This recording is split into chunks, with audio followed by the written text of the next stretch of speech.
Welcome to our news network. ఈరోజు మనతో senior journalist Ramana గారు ఉన్నారు. రీసెంట్గా జరిగిన విశేషాలపై రమణతో చర్చిద్దాం. అన్న, ఇరాన్ అమెరికా మధ్య జరిగిన యుద్ధంపై ఇరాన్ నాశనం అయిపోయింది అని ట్రంప్, అమెరికా కాంగ్రెస్ కూడా ప్రకటించిన విషయం తెలిసిందే. కానీ రీసెంట్గా వచ్చిన సిఏఏ నివేదిక దీనికి పూర్తిగా భిన్నంగా ఉందనే తెలుస్తుంది. ఏంటి అసలు ఏం జరిగింది? ఇది నిజమే. సిఏఏ నివేదిక బయటికి వచ్చింది. అది యాక్చువల్గా అది రహస్య నివేదిక ప్రభుత్వానికి ఇచ్చింది, బయటికి వచ్చింది. ఇందులో వివరాలు అమెరికన్ పత్రికలు చాలా ప్రకటించాయి ఆల్రెడీ. నిజానికి ఇరాన్తో ఇజ్రాయిల్ అమెరికా యుద్ధం మొదలైన తర్వాత కొద్ది కాలానికే, అంటే మొదట్లోనే ఇరాన్ చీఫ్ను చంపేశారు. తర్వాత చాలామంది ముఖ్య నాయకులను చంపేశారు. ఇజ్రాయిల్ చంపింది, అమెరికా కూడా చంపింది. ఆ తర్వాత ఇరాన్ యుద్ధం ఆగిపోతుందని, ఇరాన్ యుద్ధం ఆపేస్తుందని వీళ్ళు అనుకున్నారు. కానీ యుద్ధం ఇప్పటికీ దాదాపు కొనసాగుతుందా లేదా తెలియని పరిస్థితి వాళ్ళకి ఉంది. దాదాపు 40-45 రోజులు అయిపోయింది, కానీ యుద్ధ పరిస్థితి ఇంకా ముగియలేదు అనేది అర్థమవుతుంది. ఇంకా పూర్తిగా అయిపోలే. యుద్ధం కొనసాగే అవకాశం కూడా ఉన్నది. అయితే పదే పదే ట్రంప్ అమెరికాలో మాట్లాడుతున్న మాటలు ఇరాన్ సర్వనాశనం అయిపోయింది అనేది ఒక ముఖ్యమైన మాట. అమెరికా ఇజ్రాయిల్ కలిసి చేసిన దాడిలో ఇరాన్ క్షిపణి వ్యవస్థ నాశనం అయిపోయిందని చెప్పారు. ఇరాన్ షిప్పింగ్ ఓడలు, యుద్ధానికి సంబంధించిన ఓడలు నాశనం అయిపోయాయని చెప్పారు. వాళ్ళ ఎయిర్ ఫోర్స్ పూర్తిగా నాశనం అయిపోయాయని చెప్పారు. నాయకులు పూర్తిగా చాలామంది చనిపోయారు. అలాగే వాళ్ళ సైన్యం కూడా పూర్తిగా బలహీనపడ్డది. అంటే టోటల్గా ఇంకొక వైపు ఇరాన్ ఆర్థిక వ్యవస్థ కూడా పూర్తిగా కుంచుకుపోయింది.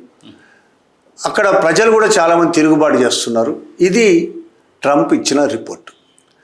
అమెరికన్ కాంగ్రెస్లో కూడా, కాంగ్రెస్ అంటే మన పార్లమెంట్ లాంటిది, అక్కడ రక్షణ కార్యదర్శి ఇదే విషయాన్ని ప్రకటించాడు.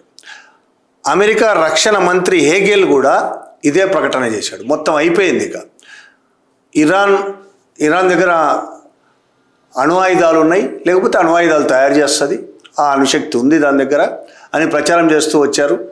నిజంగా కూడా అణుశక్తి కొంత ఉంది, ఆయుధాలు లేవు అనేది ఇరాన్ చెప్తుంది. దాంట్లో ప్రత్యక్షంగా చూసిన వాళ్ళు చెప్తున్నది కూడా అదే, నిపుణులు చెప్తున్నది కూడా అదే. ఆయుధాలు తయారు చేయలేదు, అది కూడా తయారు చేసుకోలేని పొజిషన్లో పడిపోయింది మా యుద్ధం వల్ల, మేము చేసిన దాడి వల్ల. ఇక సర్వనాశనం అయిపోయింది. ఒకవైపు నాగరికతనే నాశనం చేస్తానని ప్రకటించారు ట్రంప్ గతంలో. నాగరికతని ఇంత దుర్మార్గంగా ఎవరు ప్రకటించారు ప్రపంచంలో? నాగరికతనే నాశనం చేస్తాను. ఇరాన్ అనేది ఉండదు అక్కడ అసలు. మేమే ప్రభుత్వాన్ని, ఎవరిని ప్రభుత్వాధినేతగా చేయాలనే చర్చలు కూడా జరిగాయి అమెరికాలో. ఇజ్రాయిల్ అమెరికా కలిపి ఎవరిని చేయాలి అనే చర్చలు కూడా జరిగాయి. ఆ స్థితికి వెళ్ళిపోయారు.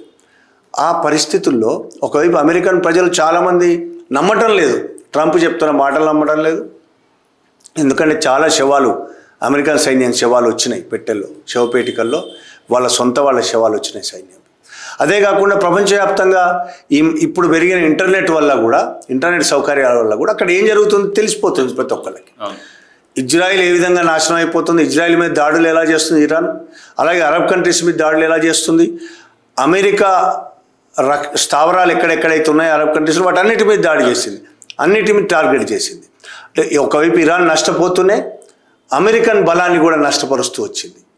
అయినా చాలా బింకంగా ట్రంప్ అయిపోయింది అమెరికా పని, ఇక మేమే గెలిచామని ప్రపంచాన్ని చాటదలుచుకున్నాం.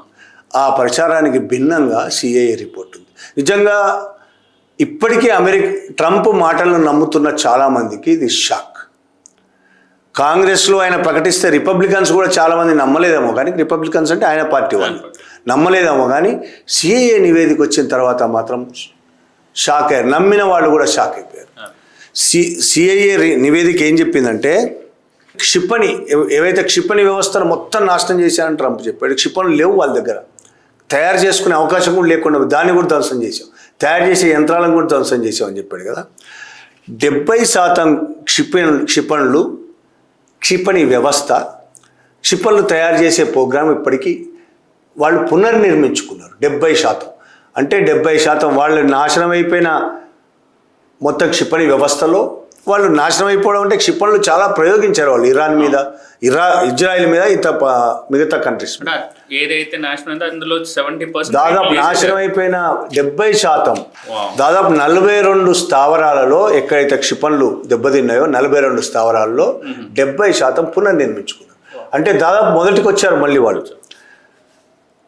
ఇంకోటి ముఖ్యమైనది ఏంటంటే ఈ మొత్తం 72 స్థావరాలు 70% పునర్నిర్మించుకున్నది ఈ స్థావరాలు మొత్తం భూగర్భంలో ఉన్నాయి, భూగర్భ బంకర్లలో ఉన్నాయి మొత్తం.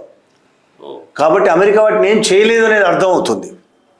అంతేకాకుండా హర్ముజ్ జలసంధి ఉంది. అసలు పెద్ద సమస్య ఇప్పుడు ఒకవైపు అణుబాంబులు తయారు చేస్తుందని భయోత్పాతం కలిగించడం ట్రంప్ చేస్తున్నాడు, అది ఒకవైపు అయితే హర్ముజ్ జలసంధి చాలా కీలకమైంది, ప్రపంచానికి మొత్తం కీలకమైంది, మన దేశంతో సహా. జలసంధిని తమ గుప్పెట్లో పెట్టుకుంది ఇరాన్. అక్కడి నుంచి ఒక్క షిప్పు బయటికి రానివ్వట్లేదు. అసలు ఇరకాటంలో పడ్డది ట్రంప్. అక్కడ జలసంధి విషయంలో ఇరకాటంలో పడ్డాడు. ట్రంప్కు సంబంధించిన ట్రంప్ మిత్ర దేశాల వెహికల్స్ షిప్లు రావట్లే, ట్రంప్ షిప్లు రావట్లేదు, అమెరికా షిప్పులు రావట్లే, ఏది రానివ్వట్లేదు. చాలా పట్టుబట్టి కూర్చున్న ఇరాన్. దాన్ని మేము బద్దలు కొట్టామని ప్రకటించుకున్న ట్రంప్ ఈ మధ్యనే మేము బద్దలు కొట్టాము, ఇప్పుడు హర్ముజ్ జలసంధి మేము ఎప్పుడంటే అప్పుడు ఓపెన్ చేయగలుగుతాం, ఎప్పుడంటే అప్పుడు మేము మూసేయగలుగుతాం, ఇకపై నుంచి మేము వసూలు చేస్తాం టోల్ అని కూడా ప్రకటించాడు. హర్ముజ్ జలసంధిలో ఇకపై మేము టోల్ వసూలు చేస్తామని ప్రకటించాడు. అక్కడ హర్ముజ్ జలసంధి చుట్టూ మొత్తం దేశంలో కూడా 33 నిర్దిష్ట ప్రాంతాల్లో క్షిపణులను ప్రయోగించగల వ్యవస్థ మొత్తం రెడీ అయిపోయింది. మళ్ళీ నాశనం అయిపోయిన వ్యవస్థ మొత్తం 33 ప్లేసెస్లో క్షిపణులు ప్రయోగించే వ్యవస్థ మొత్తం రెడీ అయిపోయింది. అంటే హర్ముజ్ జలసంధిలో ఇరాన్ కాదని ఒక్క షిప్ వచ్చే అవకాశం లేదు.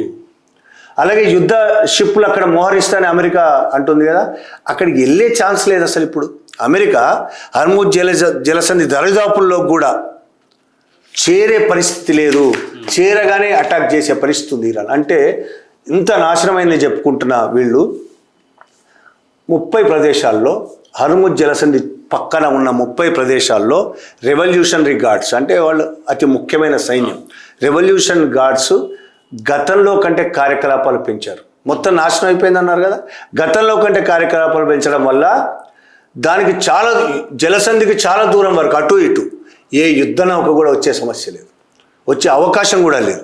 రావడం అనేది అసాధ్యం చేసి పడేశారు. ఇప్పుడు ఈ మధ్య కాలంలో మళ్ళీ ట్రంప్ ఒకవైపు అమెరికా కాంగ్రెస్లో ప్రకటిస్తున్నప్పుడు, ట్రంప్ అధికారులు ప్రకటిస్తున్నప్పుడే ఇది జరిగింది. మొత్తం సీజ్ చేశారు దాదాపు జలసంధిని, అటు మిలిటరీ, రెవల్యూషనరీ గార్డ్స్, క్షిపణి వ్యవస్థ మొత్తం. దాంతో ఇప్పుడు ఎవ్వరు కూడా అక్కడికి ఏ యుద్ధం, అమెరికా యుద్ధ నౌకలు అక్కడ వెళ్ళే ప్రయత్నం చేస్తున్నా, ఇప్పటికీ వెళ్ళే ఛాన్స్ అయితే లేదు. అమెరికాకు చుక్కలు చూపిస్తున్నారు వాళ్ళు. మొబైల్ లాంచర్స్ చాలా కీలకం, ఎక్కడికంటే అక్కడికి వెళ్తాయి, క్షిపణులను ప్రయోగిస్తారు లాంచర్ల ద్వారా. ఇంతకు ముందు కంటే 2-3 రెట్ల మొబైల్ లాంచర్స్ తయారు చేశారు. గతంలో వాళ్ళకు ఉన్నదానికంటే 2-3 రెట్లు ఎక్కువ మొబైల్ లాంచర్స్ రెడీ చేశారు ఈ గ్యాప్లో. 70% మొబైల్ లాంచర్లు తయారు చేసిన దాంట్లో కూడా 70% మొబైల్ లాంచర్లు దేశవ్యాప్తంగా, అంటే ఇరాన్ మొత్తంగా మోహరించారు. అంటే ఇప్పుడు ఆ దేశంలో ఏ మూల నుంచి అయినా వాళ్ళు క్షిపణులను వదలగలరు, ఒక్క ప్లేస్ నుంచి కాదు, మొత్తం దేశవ్యాప్తంగా వాటిని మొబైల్ లాంచర్స్ మోహరించారు. ఇప్పుడు మోహరించిన ఆ మొబైల్ లాంచర్స్ క్షిపణి నిల్వలలో మొత్తం క్షిపణి నిల్వల్లో 70% ఆల్రెడీ రెడీగా ఉంచారు. 70% వాళ్ళు కొన్ని లక్షలు తయారు చేసి ఉంచారు, అందులో 70% మోహరించారు. ఒక్కచోట కాదు, దాదాపు దేశవ్యాప్తంగా ఆ కోస నుంచి ఈ కోస అన్ని ప్రాంతాల్లో. అంటే ఇప్పుడు అమెరికా విమానాలు కూడా దాని నుంచి వెళ్ళలేవు, ఇజ్రాయిల్ విమానాలు కూడా దాని నుంచి ఎక్కడికక్కడ కూల్చేసే వ్యవస్థ తయారు చేసుకోవాలి. ఇంతకు ముందు కంటే కూడా పకడ్బందీగా దానికి చాలా వేరే దేశాలు సహకరించవచ్చు. వాళ్ళు అమెరికా అనుమానిస్తున్నాడు, చైనా సహకరించిండొచ్చు, రష్యా కూడా సహకరించిండొచ్చు, కానీ వాళ్ళు బలహీనపడలేదు అనడానికి గుర్తు ఇది. వాళ్ళు ఇప్పుడున్న కండిషన్స్లో అతి ఈజీగా గల్ఫ్ దేశాల మీద ఏదైతే అమెరికా స్థావరాలు ఉన్నాయో ఆ స్థావరాల మీద చాలా ఈజీగా సింపుల్గా క్షిపణులు రోజుకు 100 క్షిపణులు వేసి పడేయగలరు. ఆ పొజిషన్లో ఉన్నారు ఇప్పుడు. ఇంకొకటి, భూమి మీద నుంచి సముద్రం మీద నుంచి కూడా చిన్న లక్ష్యాలను ఛేదించే క్రూయిజ్ క్షిపణులు ఉన్నాయి. అవి చిన్న లక్ష్యం, దూర ప్రాంతాలకు వెళ్ళేవి చిన్న క్షిపణులు. అంటే ఇప్పుడు హర్ముజ్ జలసంధిలో షిప్పులు వస్తాయి వేసేయడానికి, యుద్ధ నౌకలు వస్తాయి వేసేయడానికి, అని దగ్గర ఉన్న వాటిని చేయడానికి, అట్లా స్వల్ప శ్రేణి లక్ష్యాలను ఛేదించడానికి క్షిపణి శ్రేణి ఏదైతే ఉందో, అంటే చిన్న తరహా వాటి లక్ష్యాలను ఛేదించడానికి ఉన్న క్రూయిజ్ క్షిపణులు ఏవైతే ఉన్నాయో అవి ఇంతకు ముందు ఉన్న స్థాయి కంటే ఎక్కువ స్థాయి రెడీ చేసి పెట్టారు. గతం కంటే కూడా, అంటే యుద్ధం జరిగిన తర్వాత మరింత నష్టపోవాల్సిన పరిస్థితి నుంచి వాళ్ళు అతి ఎక్కువ తయారు చేసే స్థితికి వెళ్ళిపోయారు వాళ్ళు. ఈ భూగర్భ క్షిపణి అని ఇంతకుముందు కూడా బంకర్లలో పెట్టారు. క్షిపణి నిల్వ సదుపాయాలు 70 నుంచి 80% తిరిగి పునరుద్ధరించారు. భూగర్భంలో ఎక్కడైతే క్షిపణులు ఉన్నాయో క్షిపణులు ప్రయోగించడానికి కావాల్సిన సదుపాయాలు ఉన్నాయి కదా, అవి నాశనమైనవి. ఆ నాశనమైన వాటిలో 80% తిరిగి రెడీ చేశారు. 80%. అంటే ఇప్పుడు రెడీగా దాదాపు 100%, ఇంకో 20% రెడీ చేసి ఉంటారు ఈ 4-5 రోజుల్లో. అంటే దాదాపు యుద్ధానికి వాళ్ళు ఇప్పటికీ సిద్ధంగా, చాలా నష్టపోయిందని మనం అనుకుంటున్న ఇరాన్ ఇప్పటికీ సిద్ధంగా ఉంది. ఇది ఎవరో చెప్తున్న మాటలు కాదు, CIA అమెరికన్ ఇంటెలిజెన్స్ వ్యవస్థ స్పష్టంగా ప్రకటించింది. సెంట్రల్ ఇంటెలిజెన్స్ ఏజెన్సీ ప్రపంచంలోనే నెంబర్ 1 అని చెప్తారు. మొసాద్, ఇది రెండింటిని చాలా పవర్ఫుల్ ఏజెన్సీలు అని చెప్తారు. ఆ ఏజెన్సీ ఇచ్చిన రిపోర్ట్ ఇది.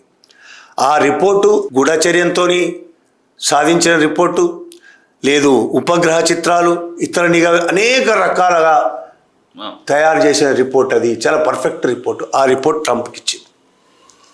ట్రంప్ నిన్నటిదాకా తను మాట్లాడిన మాటలు ఏంటి, పూర్తిగా విరుద్ధమైన ఈ రిపోర్ట్ ఏంటి, నిన్నటిదాకా వాళ్ళు ప్రకటించింది ఏంటి, ఇవాళ CIA ఇచ్చిన రిపోర్ట్. ఈ రిపోర్ట్ చూసి ట్రంప్ కూడా షాక్ అయ్యాడంటే అబద్ధమేం కాదు. ఎందుకంటే ట్రంప్ తన అమెరికన్ ఏజెన్సీల కంటే కూడా ఇజ్రాయెల్ ఏజెన్సీల మీద ఎక్కువ ఆధారపడుతున్నాడు. మొసాద్ ఏం చెప్తుందో వింటున్నాడు, ఇజ్రాయెల్ ప్రెసిడెంట్ నెతన్యాహు ఏం చెప్తున్నాడో వింటున్నాడు తప్ప అమెరికన్ వాటి మీద ఆధారపడట్లే. ఇప్పుడు CIA ఇచ్చిన తర్వాత రిపోర్టు, ఇక ఇరాన్ గురించి ఆయన ఏం ఆలోచిస్తాడు, ఇది పెద్ద ప్రశ్న. ట్రంప్ రీసెంట్గా చైనా విజిట్లో ఉన్నాడు. అంటే ఇరాన్పై ఒత్తిడి తేవడానికి చైనా సహకారం అడిగే అవకాశం. అవును. అంటే ఈ రిపోర్ట్ ఒక కారణం కావచ్చు. చైనా విజిట్ ముందుగానే సిద్ధమైన ప్లాన్ కాబట్టి, ముందే ప్లానింగ్ కాబట్టి వెళ్ళాడు. అయితే ఇప్పుడు అందులో చర్చించబోయే అంశాల మీద చాలా రకాలుగా చాలామంది మాట్లాడుకుంటున్నారు. ఇరాన్ యుద్ధం కూడా ఒక భాగం అందులో. తైవాన్ అనే అంశం ఒక భాగము. వాణిజ్యము, టెక్నాలజీ, AI ఇట్లాంటి అంశాల మీద మాట్లాడుకోబోతున్నారు అనేది ఒకటి. అయితే ఇప్పుడు మనం ఇరాన్ గురించి మాట్లాడుకుంటున్నాం కాబట్టి, CIA రిపోర్ట్ గురించి మాట్లాడుకుంటున్నాం కాబట్టి, ఇందులో ఇరాన్ గురించి మాట్లాడే విషయంలో మనం చూడాలి. ఇరాన్ గురించి ఖచ్చితంగా ట్రంప్ మాట్లాడతారనేది ఇరాన్ అధికారుల వ్యవస్థ నుంచి లీక్ అవుతున్న విషయాలు. ఏం మాట్లాడదలుచుకున్నాడు? తను ఇరాన్ అమెరికా మధ్య ఒప్పందం జరగాలి. ఏం ఒప్పందం జరగాలి? ట్రంప్ పెట్టిన షరతులకు అనుకూలమైన ఒప్పందమే జరగాలి. ఇరాన్ పెట్టిన షరతులకు అనుకూలమైనది కాదు. ట్రంప్ తాను పెట్టిన షరతులకు అనుగుణంగా ఇరాన్ లొంగి ఒప్పందం చేసుకోవాలి. దానికి ఇరాన్ సిద్ధంగా లేదు. ఎంతవరకైనా పోరాటానికి సిద్ధంగా అయింది. ఇప్పుడే ఆ రిపోర్ట్, CIA రిపోర్ట్ చూసాం, అది చాలా బలంగా ఉన్నది. నిజం చెప్పాలంటే ఇవాళ యుద్ధం తర్వాత ప్రపంచంలోనే అత్యంత బలమైన కంట్రీగా మనం ఏర్పడ్డది కాదు, కొత్తగా ఏర్పడలే. అది ఉన్నదనే విషయం మనకు అర్థమైంది, ప్రపంచానికి అర్థమైంది. ఎప్పటి నుంచో చాలా బలమైన కంట్రీ, ఇప్పుడు అర్థమైంది ప్రపంచానికి అది బలమైన కంట్రీ. దీనికి భిన్నమైంది ఇంకోటి ఉంది. ప్రపంచానికి ఇప్పటిదాకా ఉన్న అభిప్రాయం చాలా బలమైన కంట్రీలు అని అమెరికా, ఇజ్రాయెల్ మీద ఉన్నది కదా. ఈ యుద్ధం తర్వాత ప్రపంచానికి అర్థమైంది అవి రెండు చాలా బలహీనమైన కంట్రీస్ అనేది. ఇజ్రాయెల్ మొసాద్ ఏమైనా చేయగలదని ఒక అభిప్రాయం ఉంది ప్రపంచానికి. ఎందుకు పనికిరాదు మొసాద్ అనేది ఈ యుద్ధం వల్ల అర్థమైంది. అయితే ఇప్పుడు చైనాకి ఎందుకు పోయి ఏం చేస్తాడు? సరే, మిగతా విషయాలు పక్కన పెడితే చైనా ద్వారా ఇరాన్ మీద ఒత్తిడి తీసుకురావాలి. చైనా చెప్తే ఇరాన్ వింటది కాబట్టి తన షరతులకు అనుగుణంగా ఇరాన్ను ఒప్పించమని చైనాను అడుగుతుంది. ఒకవేళ చైనా ఒప్పిస్తే, ఇరాన్ విషయం కాకుండా ఇంకా చాలా ఉన్నాయి అంశాలు, ఒకవేళ చైనా ఒప్పుకుంటే తైవాన్ విషయంలో తాను వెనకడుగు వేయడానికి సిద్ధంగా ఉంటానని చెప్పదలుచుకున్నాడు ట్రంప్. తైవాన్ విషయంలో ఏంటి? తైవాన్ చైనాలో అంతర్భాగం అని చైనా చెప్తోంది. యునైటెడ్ నేషన్స్ కూడా చైనాకు అంతర్భాగంగానే తైవాన్ చూస్తుంది. ప్రపంచం అధికారికంగా అమెరికా కూడా తైవాన్ అంతర్భాగంగా చూస్తుంది. కానీ తైవాన్కు ఆయుధాలు సప్లై చేస్తున్నారు అమెరికా. ట్రంప్ తైవాన్కు ఆయుధాలు సప్లై చేస్తుంది, దాన్ని చైనా వ్యతిరేకిస్తున్నది. ఆ విషయంలో కూడా ఇరాన్ విషయం అడ్డుపెట్టి దీన్ని కూడా మాట్లాడే అవకాశం ఉంది అనేది చర్చ నడుస్తుంది. మీరు ఇరాన్ నొప్పిస్తే నేను తైవాన్కి ఆయుధాలు సప్లై చెయ్య. కానీ నిజంగా జరుగుతుందా? చైనా దానికి ఒప్పుకుంటుందా? ట్రంప్ అక్కడ దిగిన వెంటనే, ఫ్లైట్ దిగిన వెంటనే ఏం జరిగిందో మనం అర్థం చేసుకుంటే చైనా ఏం చేయబోతుంది అనేది మనకు అర్థమవుతుంది. ట్రంప్ ఫ్లైట్ దిగిన తర్వాత ఆహ్వానించడానికి ఆ దేశ అధ్యక్షుడు జిన్పింగ్ రాలేదు. మన దేశమే ఆలోచించండి ఒక్కసారి. ట్రంప్ వచ్చినంటే మోడీ అన్ని పనులు బంద్ పెట్టుకొని వేరే దేశంలో ఉన్నా పరిగెత్తుకొని రాడు. కానీ జిన్పింగ్ రాడు, వైస్ ప్రెసిడెంట్ పంపించాడు. ఆ తర్వాత సరే చర్చల్లో ఏం జరుగుతుంది అనేది తర్వాత విషయం. కానీ నిన్నటి నుంచి చైనా అధికారులు మీడియాలో మాట్లాడుతున్న మాటలు చూస్తే ట్రంప్ నిజంగా ఓడిపోయి వస్తాడా? చర్చల్లో కూడా ఓడిపోయి వస్తాడు. ఇదంతా ఓడిపోయాడు ఎట్లా? చర్చల్లో కూడా ఓడిపోయి వస్తా అనుమానాలు కలుగుతుంది. ట్రంప్కు వార్నింగ్లు ఇస్తున్నారు ఎవరు? అధికారులు మీడియాలో వార్నింగ్లు ఇస్తున్నారు. మీడియా కూడా అదే రాస్తుంది ట్రంప్కు వ్యతిరేకంగా. తైవాన్ మా దేశంలో అంతర్భాగం, తైవాన్కు ఆయుధాలు ఇవ్వడం అనేది చట్ట వ్యతిరేకం, ఆయుధాలు ఇవ్వకపోతే ఖబర్దార్ అంటూ మాట్లాడుతున్నారు అధికారులు. మీడియా కూడా ట్రంప్ను బెదిరిస్తున్నాయి. ట్రంప్ వెళ్ళడానికి ఒకరోజు ముందు ట్రంప్ను బెదిరిస్తూ పతాక శీర్షికలు రాశాయి. ఛానల్స్లో మాట్లాడుతున్న ట్రంప్ను బెదిరిస్తూ ఇప్పుడు ట్రంప్ వెళ్ళి తైవాన్ నుంచి నేను వెనక్కు తగ్గుతా, నువ్వు ఇరాన్ ఒప్పించు అంటే చైనా ఒప్పుకునే పరిస్థితి ఉందా? ఇరాన్ అనేది చైనాకు చాలా కీలకం. అన్ని దేశాలకు ఎలాగో ఆయిల్ అత్యంత కీలకమో చైనాకు కూడా చాలా కీలకం. చైనాలో మన దేశంలో ఆయిల్ లేనట్టే చైనాలో కూడా లేదు. ఇరాన్ చాలా తక్కువ ధరకి, ఒకప్పుడు మనకి తక్కువ ధరకి ఇచ్చినట్టే వాళ్ళకి ఇస్తుంది. కాబట్టి ఇరాన్ నుంచి ఆయిల్ కొనుగోలు చేయడం అనేది చైనాకు అత్యవసరం. దాని నుంచి అది వెనక్కు తగ్గదు, ఖచ్చితంగా తగ్గదు. ఇరాన్ చాలా తక్కువ డబ్బులకు ఎంత అంటే ఇవ్వడానికి రెడీగా ఉన్నప్పుడు ట్రంప్ మాటలేని వెనక్కి తగ్గడానికి అదేమన్నా మోడీ కాదు కదా, జిన్పింగ్ ఉన్నాడు అక్కడ. మోడీ అయితే భయపడి వెనక్కి తగ్గేటోడు. అదే మన దేశం ఒకసారి ఆలోచించండి. ఒకవేళ ట్రంప్ వచ్చినుంటే ఒక చక్రవర్తి సామంత రాజ్యానికి వస్తే ఎన్ని మర్యాదలు జరుగుతాయి అన్ని జరిగేవి. చక్రవర్తి వచ్చినట్టు మొత్తం మోడీ దళం, కేంద్ర మంత్రులు మొత్తం దళం ఊరేగించేది ట్రంప్ను. అట్లాంటి ట్రంప్కు నిజంగా చైనాలో నువ్వెవ్వడన్నట్టు చూస్తున్నాడు. వచ్చాడు కాబట్టి, అతిథి కాబట్టి ఆయనతో మాట్లాడడానికి చర్చలు జరపడానికి ఓకే. అంతకు మించి చైనా ట్రంప్ చెప్పిన మాటలకు లొంగిపోయే ప్రసక్తే లేదు. ఇప్పుడు చైనాకు ట్రంప్ అవసరం లేదు, ట్రంప్కు చైనా అవసరం లేదు. ఇంకోటి, చైనా ధైర్యంగా నిలబడ్డది, వెన్నెముక ఉన్నది అని చూపిస్తున్నది. అది మన భారతదేశంలో ప్రభుత్వం మోడీ ప్రభుత్వం లాగా వెన్నెముక లేని ప్రభుత్వం కాదు.